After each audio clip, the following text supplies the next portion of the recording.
I don't belong to the architecture community actually. I'm an interior stylist who've just stepped into the shoes because of my passion. But something that I really appreciate and which I understand is the kind of use of materials that you've been doing. So 5 years down the line, I really want to be developing art using the materials that are like for example the kind of screens you were making, the carving that you were making. My question is that how do I, who does not belong to the educational forum of this industry, how do I get to know these materials so that I can create more things like the kind of paintings, the kind of carving, and that understanding of what a particular material is capable of? How do I get there? So on the education front, let me tell you, I'm not trained as an architect. In fact, I'm not even a graduate in anything. The thing is that you just go out there and do it. So you have to immerse yourself into the context. Look at what are you good at. Be willing to learn and be more concerned about, again, what I started with. Why do you want to do what you want to do? And then allow for the talent around you. See, there's so much talent we have which doesn't get channelized and expressed. So you seem like a very educated person, you're skilled, you have a vision. Use that to facilitate collectives to come together who otherwise are disempowered, which a lot of people are now doing in interesting ways. And begin there. So start by learning, by becoming a part of one such community maybe. You'll have to get your hands dirty. It's not going to happen on a computer. It's not going to happen work from home. It means really getting down there and beginning to see and understand what the challenges are, and then bringing them out to communities that you have access to, which those people don't have access to. And you become a bridge. Don't look at yourself that you need to know anything. To be a bridge, you just need to find two shores and then span that. So that's what you need to become. We often find that using contemporary, contemporizing the heritage, as you always do, is a great thought. And the why, as you said, is more important than what we do.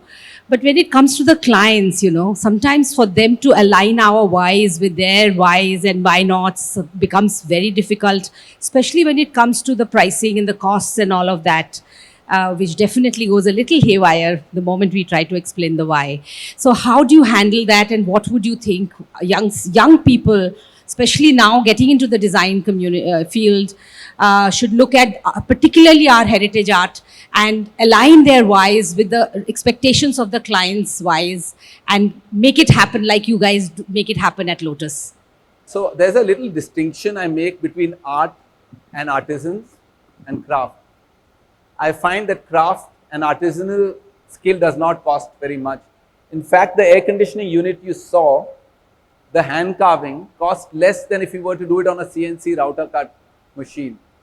And of course, the kind of complexity and depth you can get is far more. I think a lot of it is, and I'm sorry I'm saying this out loud, a lot of us don't understand craft. We are not willing to get our hands dirty.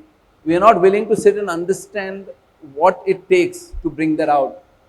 If you stay committed to that, the costs actually, if I share the budgets of what we did, it's no more than a printed tile or, X, Y, and Z.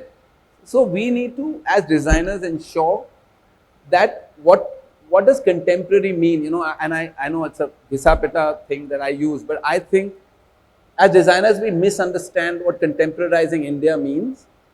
So I often ask people, what is more, and we get caught up with the symbology of being Indian. So there's the idea of using a jali, I mean, a lot of people just use it for the visual narrative. It's CNC cut. It's not really adding any value. So it's what is more Indian? Is it a polyester kurta or a khadi t-shirt, right? And we all get caught up with this polyester kurta. So we got to wear a kurta to look Indian, and our buildings need to look a certain way to look Indian. I don't think so. I think a khadi t-shirt espouses contemporarizing craft, right? Because you've got a certain lifestyle, you've got a certain expectation. We have to meet clients' aspirations through the medium that we feel is responsible. And you got to stand and believe in something, because it's a huge leap of faith. The big problem with this process is what I shared first. You can't predict the result. So you have to have faith in your process, commit to the client, and the client has to have faith and believe in you, and he has to see you. You have to work twice as hard to make sure it gets delivered. So that's So you spoke about the why of it, that why you do what you do, but do you also dwell on the who of it? Like, so essentially, most of your clients are HNIs. So do you also think about, or do you, as a practice, are also looking at so doing it for larger scale of projects or more maybe projects of a lower value or something like that? So something which could be sort of, which could have a deeper penetration is what I sort of want to talk about. Yeah. yeah. Thank Need you for to- bringing that up. Yeah. So we've been very fortunate. So our attitude to work has been very karmic. So we put ourselves out there, and what we get, we give ourselves to it. You know, we don't question.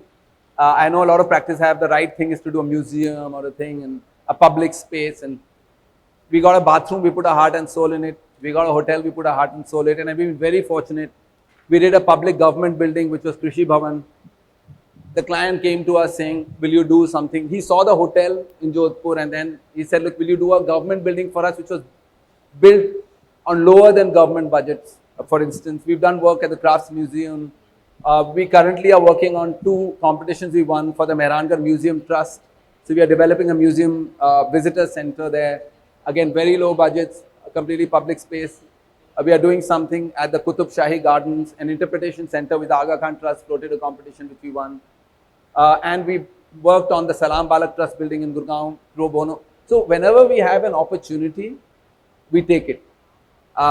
We don't market ourselves, we put ourselves out there, and whoever comes to us, it's a karma, and we give our best. And that's been our approach to